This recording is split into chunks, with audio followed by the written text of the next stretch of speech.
다음에 시험 문제에 나오는 게 월경주기법. 우리 여성들이 스스로 할 수 있는 게 어떠한 물리적인 게 없이 자연적으로 생리적으로 할 수 있는 게 월경주기법. 그래서 오기노시시라고 이야기를 합니다.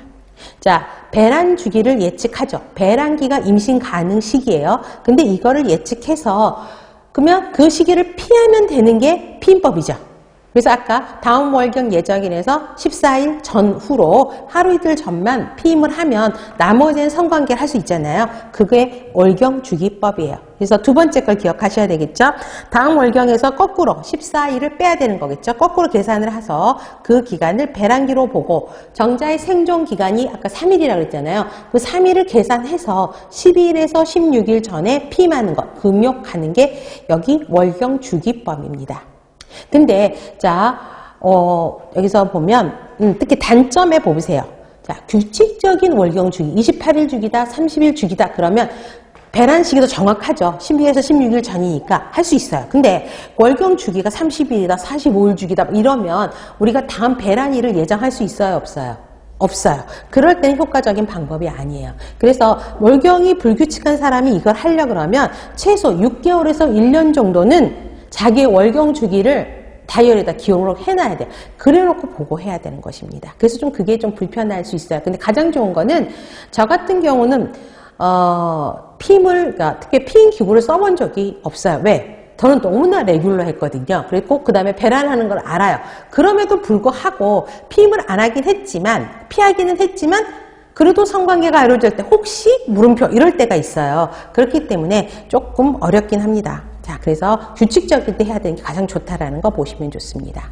방법은 자, 월경 1년 동안 기록된 월경 주기를 가지고 해야 되는 거 평균적인 계획을 갖고 해야 되죠. 불규칙하면. 그래서 월경 첫날을 1일로 해서 최장 주기, 최단 주기로 계산을 해서 그 기간에는 성교를 피해야 되는 거를 봅니다. 자, 내가 불규칙해요. 근데 규칙적이면은 그냥 12일에서 16일 전에 그것만 피하면 돼. 불규칙적이면 내가 가장 1년 동안에 가장 짧은 주기가 몇 주기였더라? 18일 주기. 그 다음에 가장 긴 주기가 언제였더라? 11일 주기예요. 그러면 이걸 빼면 되는 거야. 자, 그 사이 임신기간 보세요. 예를 들었어요. 자, 가장 짧은 때는 25일이고 가장 길 때는 월경 주기가 31일이었대요. 그러니까 여기서 25일에서 30일 사이를 왔다 갔다 한 거지. 이 사람은 규칙적이지만. 자, 그래서 이렇게 그러니까 불규칙할 때는 이걸 계산을 하라는 거죠. 자, 가장 길 때가 31일이야. 그러면 가장 긴 주기는 31일에서 마이너스 12를 빼라고요. 나오죠, 날짜. 그 다음에 30일에 11을 빼니까 20일이야. 그 다음에 가장 짧은 주기가 25일이에요. 그런데 그러면 가장 짧은 주기일 때는 마이너스 18일을 빼라고요. 그러면 며칠이야? 7일이죠. 그래서 7일부터 20일까지가 임신 가능해요. 얼마나 길어요, 이건 또. 그렇죠? 그렇기 때문에 불규칙하면 조금 정확하게 하기가 어렵다. 임신이 될 가능성도 있습니다. 또 그렇기 때문에 우리 몸은 변화가 무쌍해요. 그래서 이때는 월경주기법을 꼭 믿지든 말되 규칙적이지 않은 사람들은 다른 방법도 병행해서 피임을 방법을 찾으라는 것이에요.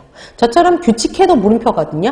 그런데 불규칙하면 더더욱 그렇죠. 그렇습니다. 장점은 어떤 화학적인 물질 삽입하는 게 아니야. 물건들을 넣는 게 아니야. 그렇기 때문에 부작용이 없어서 굉장히 안정적이고요. 경제적이고 간편해요.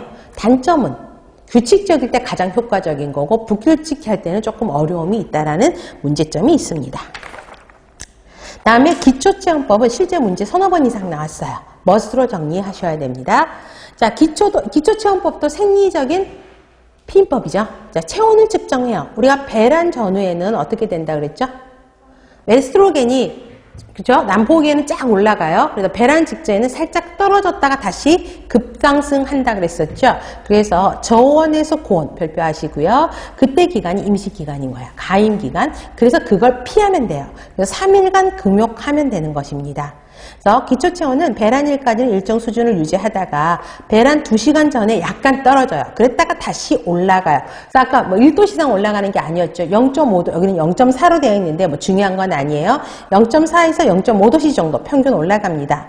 그래서 고온기가 유지가 되는데 그게 어떤 호르몬 때문에? 프로게스테론 호르몬 때문에 그렇죠. 그건 흐름을 이해하시고요. 그래서 기초체온을 측정할 때 환자들한테 교육해야 되는 부분들이 굉장히 중요합니다. 자, 이게 시험 문제죠. 자, 체온 측정은요, 한 달만 갖고 이게 피임을 할 수는 없어요. 그래서 이거를 몇 달을 재서 그 체온 그래프를 가져오라고 이야기를 합니다. 그래서 3, 4개월간 측정한다. 그 다음에 3, 4개월 동그라미, 그 다음에 매일 아침 일어나서 눈 뜨자마자 해야 돼요. 일어나서 앉았다고 활동하다가 하는 게 아니고 눈 뜨자마자 누운 상태에서 하셔야 되고요. 첫 시작일은 월경 시작 첫날부터 시작을 합니다. 중간에 하면 안 되고 시작한 날부터 체온 스타트가 되는 것입니다.